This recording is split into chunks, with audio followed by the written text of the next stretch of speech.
নমস্কার বন্ধুরা, আজকে আমাদের গল্প হলো শ্যাওড়া গাছের ভূত। আমরা তখন বেশ ছোট ছিলাম। আমরা বলতে আমি, বোন আরতি ও কাকার ছেলে জীবনের কথা বলছি। আমাদের ছিল যৌথ পরিবার, অর্থাৎ বাবা, কাকা, জ্যাঠা আরও অনেকে একসাথে একই বাড়িতে থাকতেন।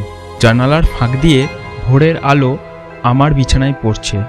ভাবছি আর কিছু সময় শুয়ে থাকলে কেমন হয়। এমন সময় উঠোনের দিক থেকে মঙ্গলু কাকার গলা শোনা গেল। মঙ্গলু কাকা রোজ সকালে মাছ দিতে আসে। কালো পাথরের স্ট্যাচুর মতো মজবুত তার শরীর, মাথায় ঝাঁকড়া থাকে সে জেলে পাড়ায়।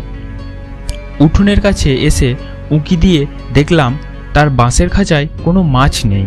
তাকে দেখে মনে হলো সে বেশ উত্তেজিত। তার চোখ দুটো জবা ফুলের মতো লাল।